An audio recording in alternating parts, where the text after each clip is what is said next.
السلام علیکم ورحمۃ اللہ وبرکاتہ۔ بسم اللہ الرحمن الرحیم۔ جب نبی علیہ السلام کی وفات ہوئی تو حضرت عمر رضی اللہ عنہ نے تلوار نکال لی کہ میں اس کی گردن کاٹ دوں گا جو کہے گا کہ نبی علیہ السلام فوت ہو گئے ہیں۔ بخاری شریف۔ ان کا یہ عقیدہ تھا کہ جس طرح موسیٰ علیہ السلام 40 دن کے لیے کوہ طور پر گئے ہیں، نبی علیہ السلام کا بھی سیم وہی معاملہ ہے، واپس آ جائیں گے، کیونکہ انہوں نے نبی علیہ السلام سے سنا تھا کہ کیسر و کسریٰ کی حکومتیں گریں گی۔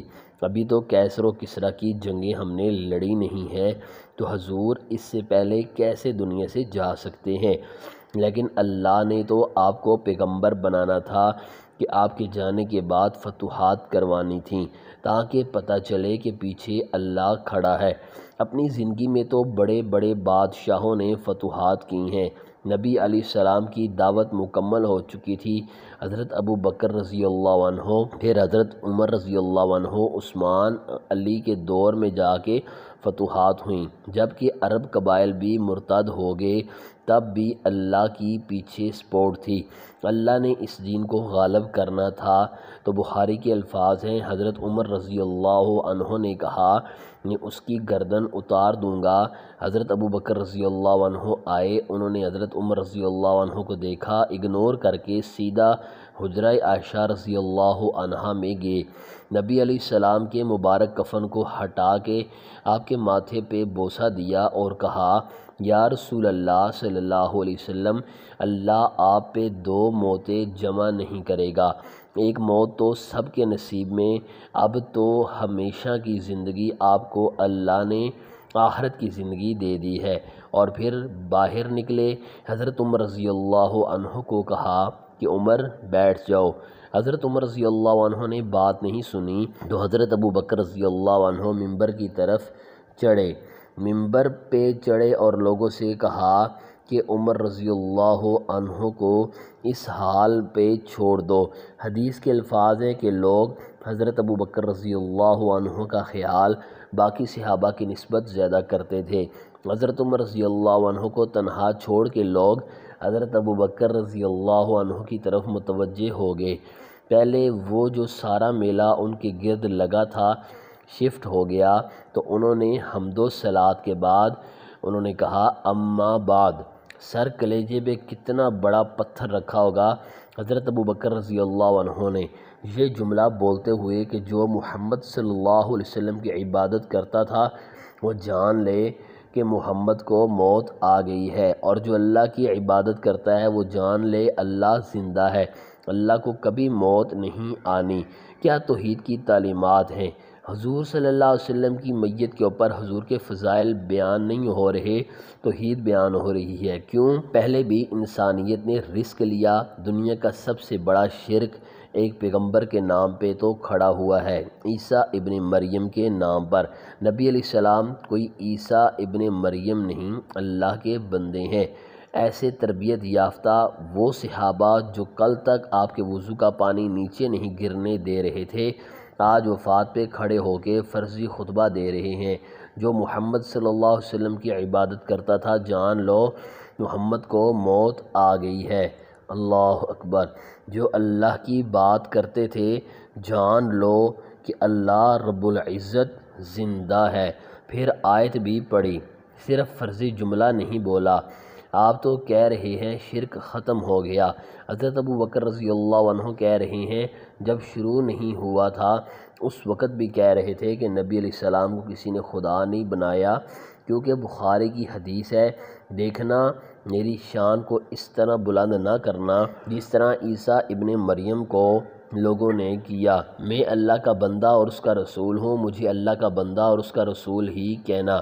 سر دیوانگی، عشق کی ساری کیفیت حضور کی بات کے بعد بالکل چینج ہو گئی۔ صحابہ کی ان کو تو چاہیے تھا جو حضور کا پانی نہیں گرنے دے رہے تھے جا کے قبر کی مٹی چاٹنا شروع کر دیتے۔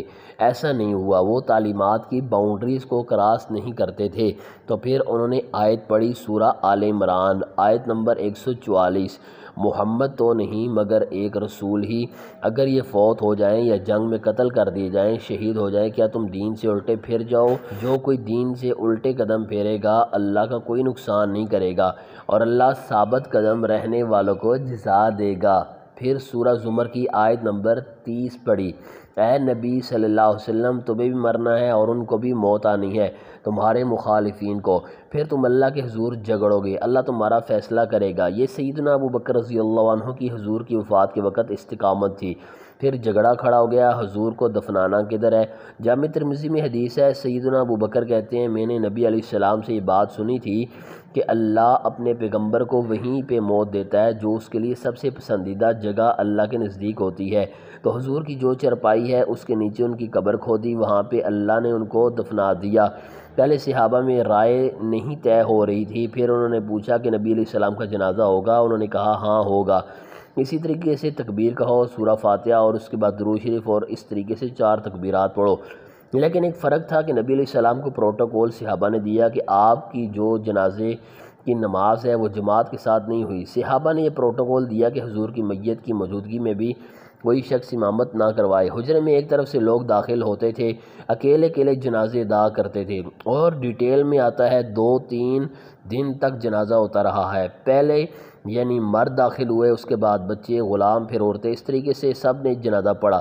ظاہر ہے 1 لاکھ سے زیادہ لوگ تھے، جنازہ پڑھا۔ اس موقع پہ بھی سیدنا ابو بکر کی استقامت دیکھیں، ورنہ حضرت عمر کتنے مضبوط اعصاب کے مالک تھے، ان کی حالت آپ دیکھ لیں، جب ضرورت پڑی ان کے مضبوط اعصاب کی تو گھبرا گئے۔ ابو بکر ہی کھڑے ہوئے ہیں تو حضور کو پتہ تھا میرے مصلی پہ اسے کھڑا کرنا ہے، اور بخاری میں الفاظ ہیں جب مصلی پہ کھڑا کیا فرمایا ابو بکر کے علاوہ سارے دروازے بند کر دو، صرف ابو بکر کے گھر کا دروازہ جو مسجد کی طرف کھلتا ہے، جو مسجد کا دروازہ ابو بکر کے گھر کی طرف ہے وہ کھلا رکھو، باقی سارے بند۔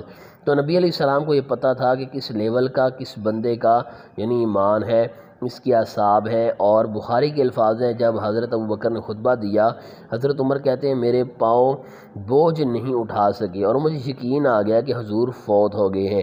اور سیدنا ابو بکر آپ کو بالکل صف اول میں نظر آئیں گے، ٹاپ آف دی لسٹ، معاملات کو ہینڈل کرنے میں، چیزوں کو بالکل من و عن سنت کے مطابق ڈالنے میں، اور ہر معاملے میں رجوع لانے کے اوپر، اور اہل بیت کے ساتھ کمنٹمنٹ کے اوپر، ہر مسئلے میں آپ کو حضرت ابو بکر صدیق رضی اللہ عنہ کی قربانیاں ٹاپ آف دی لسٹ۔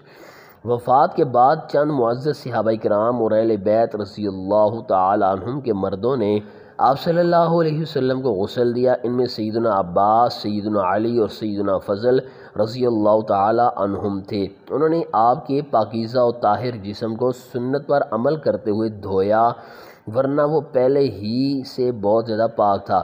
غسل دینے کا مقصد آپ صلی اللہ علیہ وسلم کے اسوہ کی پیروی کرنا تھا تاکہ لوگوں کے لیے مثال بن جائے۔ جسم کی جو اعضاء چھپانا فرض ہے، اللہ تعالیٰ نے آپ کے ان پاکیزہ اعضاء کو زندگی میں بھی اور موت کے وقت بھی دونوں حالتوں میں پردے میں رکھا۔ پھر انہوں نے آپ صلی اللہ علیہ وسلم کو کفن پہنایا، جیسا کہ سیدہ عائشہ رضی اللہ تعالیٰ عنہ سے مروی ہے کہ رسول اللہ صلی اللہ علیہ وآلہ وسلم کو سہول یمن سے لائے جانے والے 3 سفید سوتی کپڑوں میں کفن دیا گیا۔ ان میں نہ قمیص تھی اور نہ امامہ، صحیح مسلم۔ اس موقع پر سیدہ فاطمہ رضی اللہ تعالی عنہا نے فرمایا، اے میرے بابا جان، جس نے اپنے رب کی دعوت قبول کر لی، اسے میرے ابا جان جنت الفردوس آپ کا ٹھکانہ ہے۔ اسے والد گرامی ہم سیدنا جبرائیل علیہ السلام کو آپ کے انتقال کی خبر دیتے ہیں۔ پھر جب آپ کو دفن کر دیا گیا تو سیدہ فاطمہ رضی اللہ تعالی عنہ نے سیدنا انس رضی اللہ تعالی عنہ سے فرمایا، اے انس، تمہارا دل رسول اللہ صلی اللہ علیہ وسلم پر مٹی ڈالنے کے لیے کیسے آمادہ ہوئے تھے؟ صحیح بخاری۔ ناظرین کرام، مزید سیرت النبی صلی اللہ علیہ وسلم پر مبنی ویڈیوز اور واقعات دیکھنے اور سننے کے لیے ہمارے چینل کو سبسکرائب کیجیے، ویڈیو کو لائک اور شیئر کیجیے۔ ملتے ہیں اگلی ویڈیو میں، اللہ حافظ۔